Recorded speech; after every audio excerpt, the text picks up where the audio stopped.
This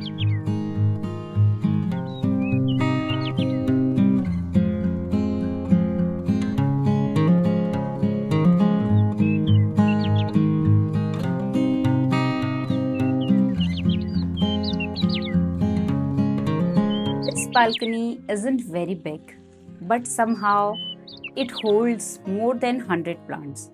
No terrace, no garden, no backyard. Just this small apartment balcony.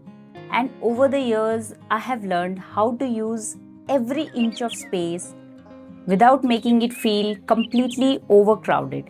So, in today's video, I'm going to show you exactly how I have arranged my plants, the shelves, stands, hanging systems, and space saving tricks I use to fit so many plants in such a small space. And if you have ever felt like you have run out of room for plants, this video is for you. Hi everyone, welcome back to Her Green Space. Whenever I share my balcony on YouTube or Instagram, one question comes up again and again. How do you fit so many plants into such a small balcony? And honestly, when I first started gardening, I struggled with same thing. Every time I bought a new plant, I felt like I had nowhere left to keep it. But instead of getting a bigger balcony, which obviously wasn't possible, I started looking for smarter ways to use the space I already had. Over time, those small changes made a huge difference.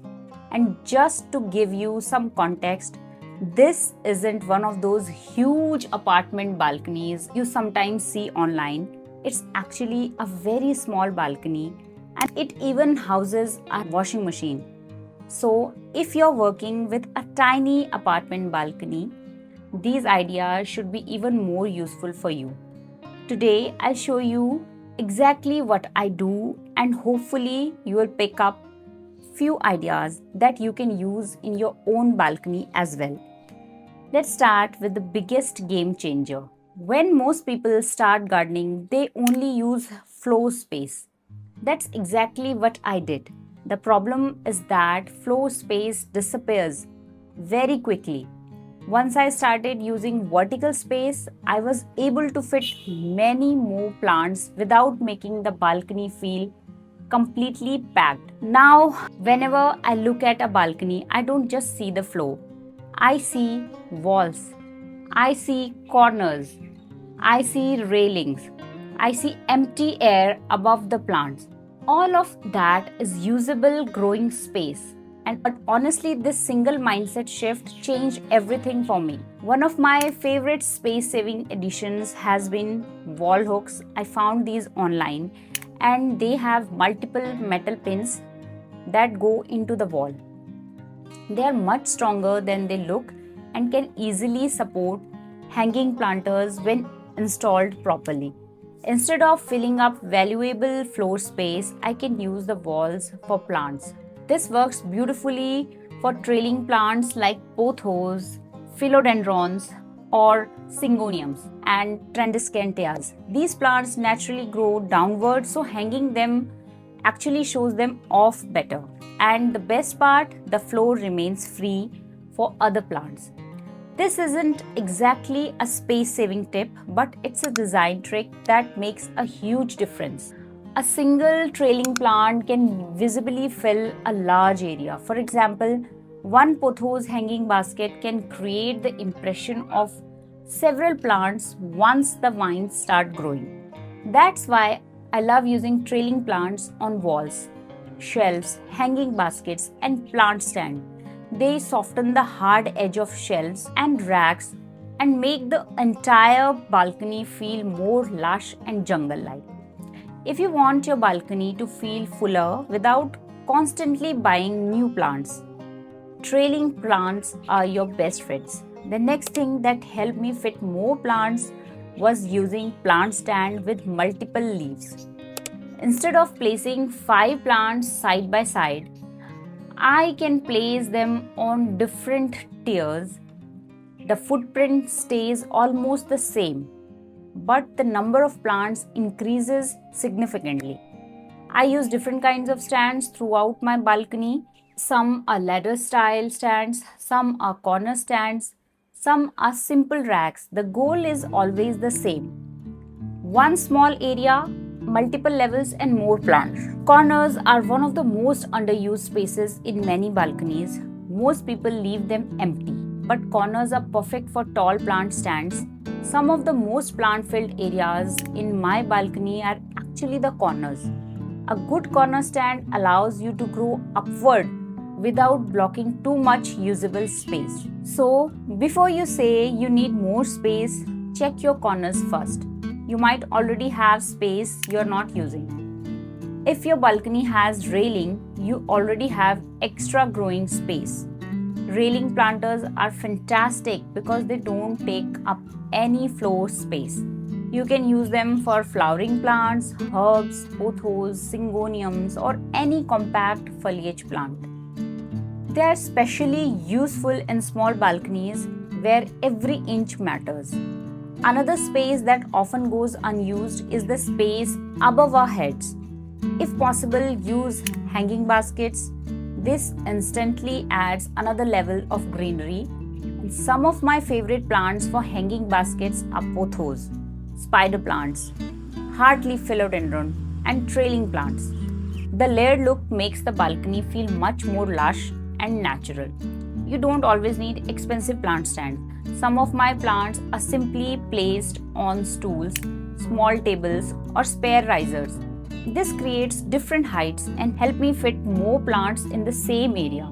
It also makes watering easier because the plants are not all sitting at the same level, and visually the setup looks much more interesting. Now let's talk about something extremely important. Even if you manage to fit 100 plants into a balcony, they still need the right amount of light. In my setup, the plants that needs brighter light stay closer to the front. For example, succulent, cacti, coleus, and flowering plants. Plants that can tolerate lower light stays further back. For example, snake plants, pothos, heartleaf philodendron, syngoniums, and ZZ plants. This simple arrangement helps every plant get the light it needs. Another thing I have learned over time is to group plants according to their watering needs. Like succulents stay together, tropical plants stay together, moisture-loving plants stay together. This makes watering much easier and it reduces the chances of accidentally overwatering some plants while underwatering others. It's a small change, but it saves a lot of time and mistakes.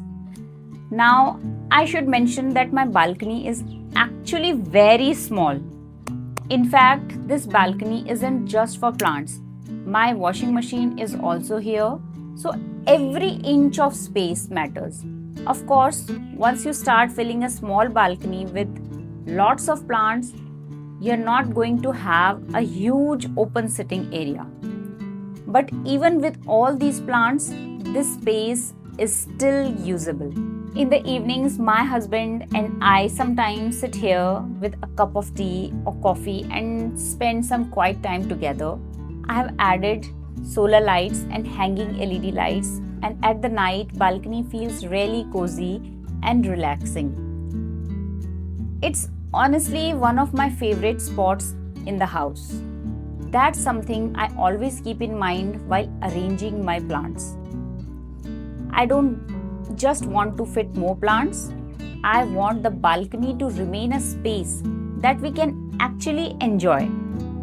So, when you are planning your own balcony, try to balance plant space with your own lifestyle. Your balcony should work for you, not just for your plants. Many people ask me why I don't keep more plants indoors. The reality is that most houseplants still need access to decent natural light. Inside the house, only a few spots near windows usually work well. For indoor decoration, I keep only a few plants where light is available. And if you don't have enough natural light indoors, you can use grow lights. Another option is rotating plants occasionally. You can keep a plant indoors for a few days and then move it back outside so it can recover and continue growing properly. For a large collection, though, the balcony remains the easiest and healthiest place for most plants. Before I finish, I want to mention something important. This collection didn't happen in a month or even a year. Most of these plants were collected gradually over several years. Many came from cuttings, some were propagated from plants I already owned, some were gifts, and some were plant swaps. So, if you are just starting out, don't feel pressure to build a huge collection immediately. The fun is watching your collection grow over time. So, that's exactly how I have managed to fit more than 100 plants into this tiny balcony. I didn't get a bigger balcony, I simply learned how to use the space more efficiently using the walls, height, corners, railings, hanging baskets, and arranging plants according to their needs. If you are running out of room for plants, try even one or two of these ideas and you will be surprised by how much extra space you can create. And before I go, I wanted to share something that many of you might find helpful. Over the years, I have dealt with almost every common plant problems you can think of. Yellow leaves, droopy plants, overwatering, underwatering, root rot, pest attacks, slow growth, and many more. So I decided to put together all these experiences into a simple plant rescue and emergency guide. It's a 36-page PDF guide filled with real examples from my own plants, actual problems I have faced, and the solutions that worked for me. I created it specially for beginners and anyone who wants to diagnose plant problems more confidently and save struggling plants before it's too late. I have kept it very affordable, and if you would like to check it out, you will find the link in the description below. So, now I would love to hear from you. How many plants do you currently have in your home or balcony? And what's your favorite space saving trick for growing more plants in a small area? Let me know in the comments below.